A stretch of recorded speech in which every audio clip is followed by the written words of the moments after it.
So in regards to the ecosystem, what we see as the major ecosystem drivers right now are OpenStack to a certain perspective for our market, and then there's a lot of interest in the Kubernetes and container world. So we'll show both of those here.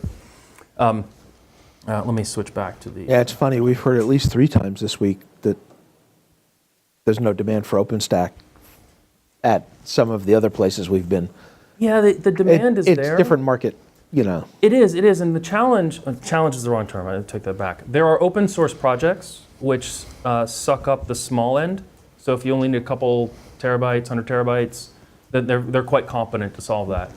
We get a lot of calls from people running open source software alternatives because of... I'm using Ceph as my storage and it's a dumpster fire. Help me, please. Save me, Obi-Wan Kenobi. You're my only hope. Exactly.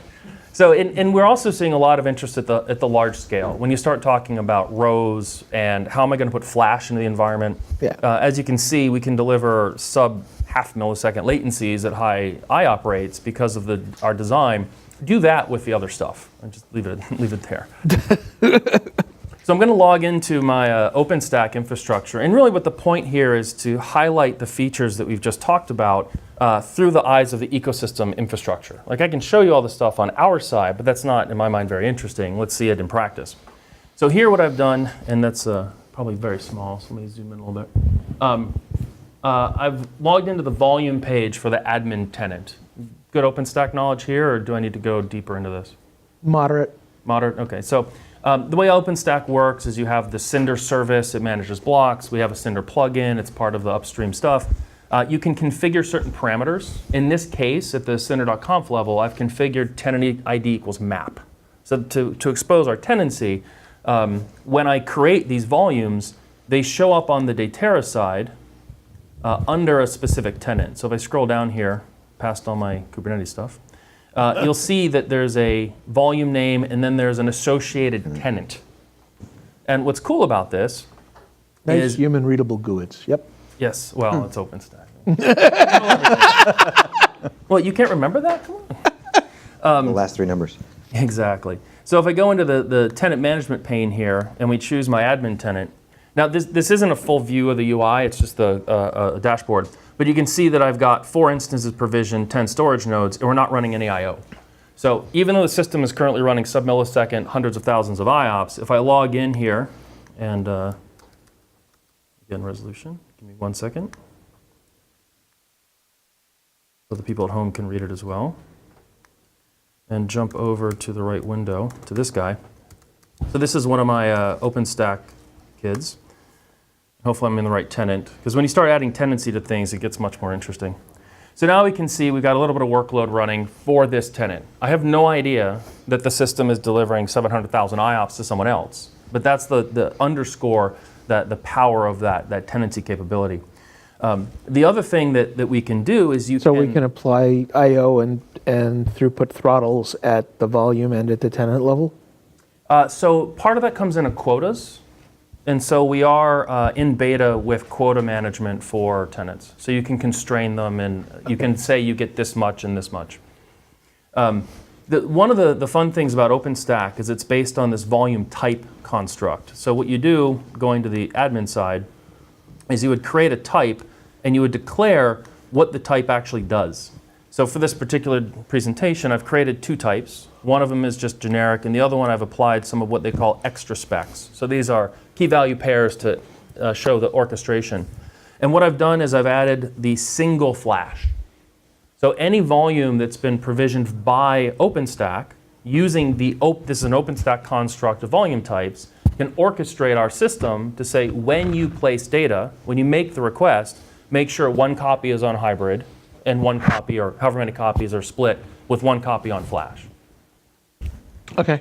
So the OpenStack administrator at a volume type level can control these constructs and dial in that price, that performance, what they need from an OpenStack side. And unless we hotspot one SSD, that's going to give you the same functional equivalent as pinning it, the same performance as pinning it to flash, but only consume a half or a third as much flash. Yeah, the pin to flash is not a terribly good idea in general in a hybrid, because if you're going to do that, it's because, well, Yeah, I mean, you're going to use a fair amount of flash, theoretically. I'm not pinning like a gig. Yeah. The more dynamic the data center, the less sense it makes. Yeah. In a traditional SME, Yes. the ERP system gets pinned to flash because that revenue comes from that system, and I don't care, and I'll put 12% flash in instead of 6 Right. to accommodate it. Yeah. For that one little use case. In an OpenStack, and I actually like this approach. I mean, there's edge cases where it wouldn't work as effectively, but they're edge cases.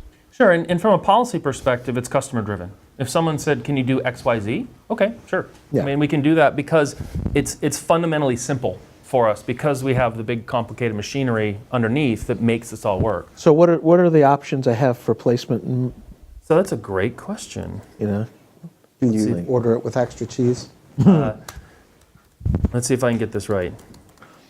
Oh, I can't spell very well, I apologize. Hold on. No, not crap. I can never remember how to type it out. Plus, it's a little more fun sitting in front of a camera with 12 people staring at you. Well, the good news is the camera's not pointed at you. So one thing except that for those two.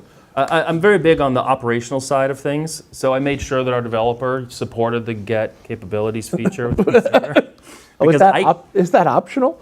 Oh yeah, 100%. I think we're one of the very few doing it. I could be wrong on that, but we have to put that on our standard questions when we see Cinder drivers. Yeah. Because how do you know? I can't remember the QoS. Is it IOPS max, right? Or I never worked in one data center for more than a year, so I never remember how to do anything on any particular set of kit. I'm always asking it. Yeah, I never asked interviews switches on commands. Like, that's Google. Who cares? Because I'm always seeing something new. Yeah, exactly. So I got to know the concepts, and I want to be able to ask the how. It's not pretty, but you can see it. So we have hybrid, single flash, and then all flash, or our tags. Oh, okay, so you can pin. Yeah. Well, again, it would be pinned to all flash node, not pinned to flash in hybrid node. Yes. Okay. Yes.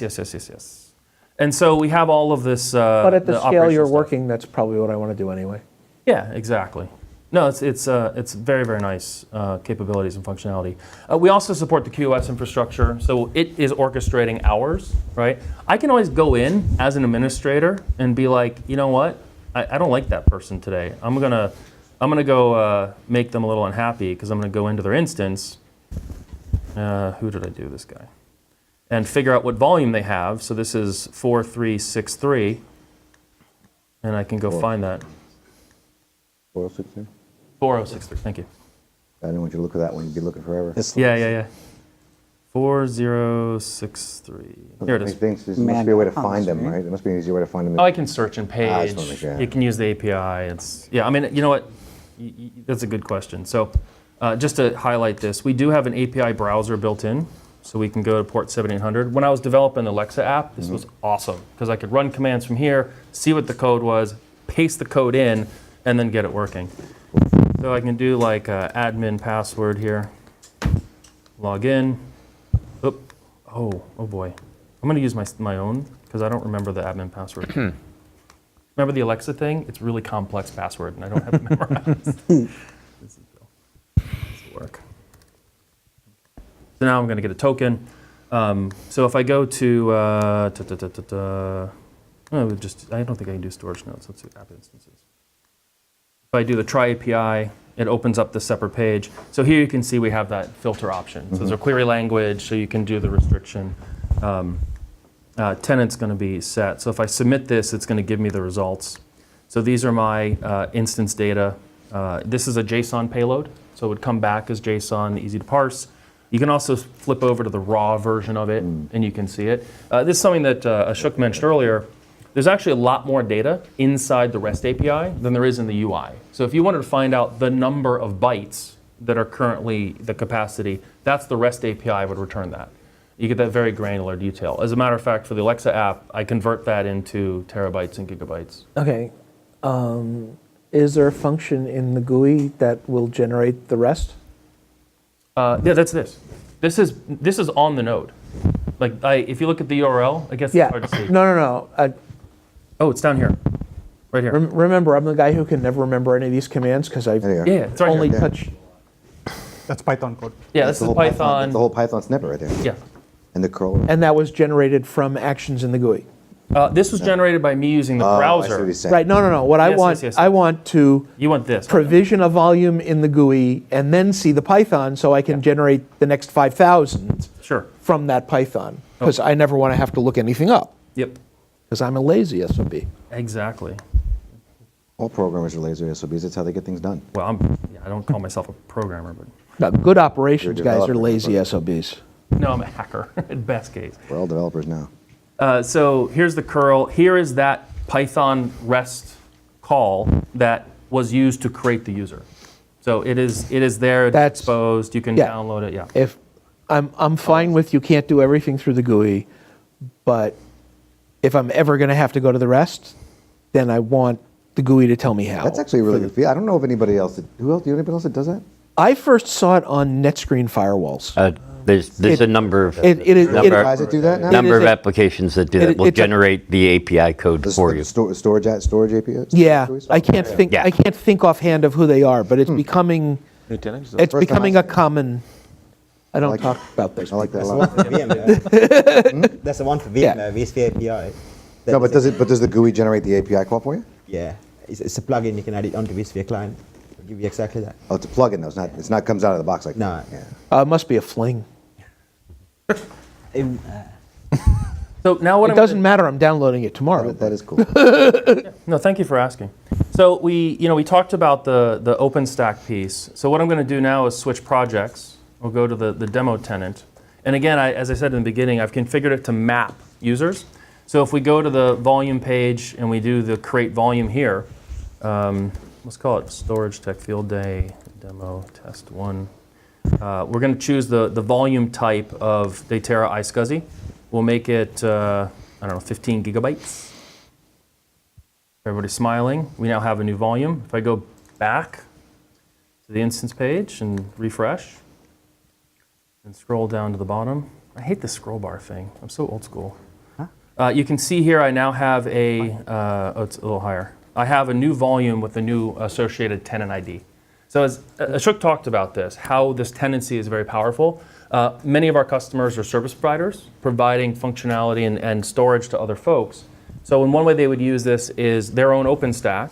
They could track, but they could create tenants and give credentials to the Datera for that other OpenStack environment that they're housing and managing. And when that user goes to create a volume using those credentials, we map that into the tenant.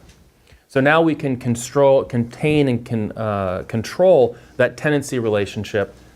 It will be in the Kubernetes very shortly, where you can say when you make let me jump into that, but when you make those claims, that they will be done against that particular, for that particular tenant. Okay.